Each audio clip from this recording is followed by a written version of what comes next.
ओडिशा में नवीन पटनायक का लंबा दौर खत्म हो गया है। उन्होंने सीएम पद से इस्तीफा दे दिया है। पटनायक पिछले 24 साल से राज्य के मुख्यमंत्री थे, लेकिन इस बार ओडिशा की जनता ने सत्ता परिवर्तन करते हुए बीजेडी राज खत्म कर बीजेपी को मौका दिया है। देखिए, ओडिशा की अगर हम बात करें, देखिए 24 साल से लगातार नवीन पटनायक जो है वो वहां पर मुख्यमंत्री रहे, लेकिन अब उनका कार्यकाल जो है वो खत्म हो गया है।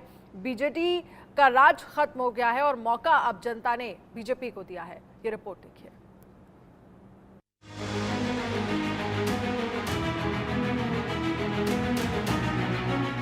जय जगन्नाथ, जय जगन्नाथ। लोकसभा चुनाव में बीजेपी को सबसे बड़ी खुशी भगवान जगन्नाथ की भूमि ओडिशा से मिली।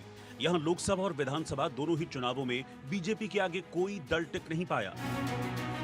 ओडिशा में लोकसभा की 21 सीटों में 20 सीटों पर बीजेपी ने जीत दर्ज की, जबकि कांग्रेस को 1 सीट मिली। वहीं बीजेडी को कोई सीट नहीं मिली। जबकि ओडिशा विधानसभा चुनाव में बीजेपी को 147 में से 78 तो बीजेडी को 51 सीटें ही मिली। कांग्रेस को 14 सीट, सीपीआईएम को 1, अन्य को 3 सीटें मिली। 2019 के विधानसभा चुनाव में बीजेडी ने अकेले 113 सीटें जीती थीं, लेकिन इस बार बीजेडी का ओडिशा से सफाया हो गया। विधानसभा के मतदाताओं का भी विशेष आभार व्यक्त करता हूं।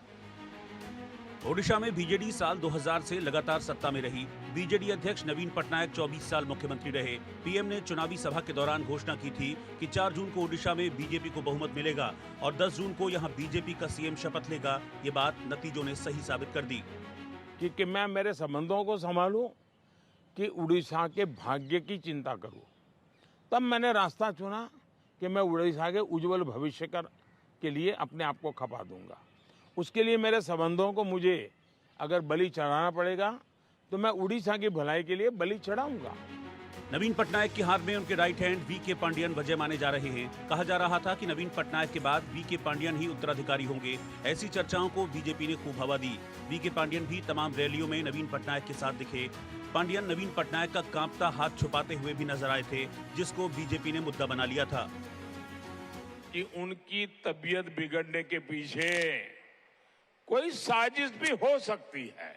कहीं इसमें उस लॉबी का तो हाथ नहीं है ना, जो नवीन बाबू के नाम पर पर्दे के पीछे उड़ीसा में सत्ता भोग रहे हैं।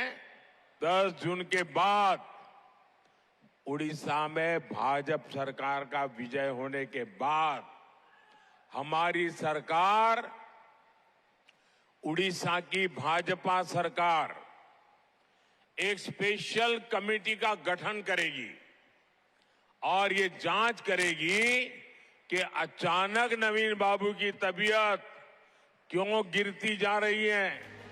कुल मिलाकर इस बार बीजेपी लहर में नवीन पटनायक ने न सिर्फ सत्ता गंवाई, बल्कि खुद अपनी भी सीट बचाने में नाकाम रहे। ये पहला मौका था जब नवीन पटनायक को चुनाव में किसी ने इतनी बड़ी शिकस्त दी है। उम्र के इस पड़ाव में नवीन पटनायक को इतनी बड़ी हार मिली है, जिससे लगता है कि अब उनकी सियासी पारी खत्म हो गई है।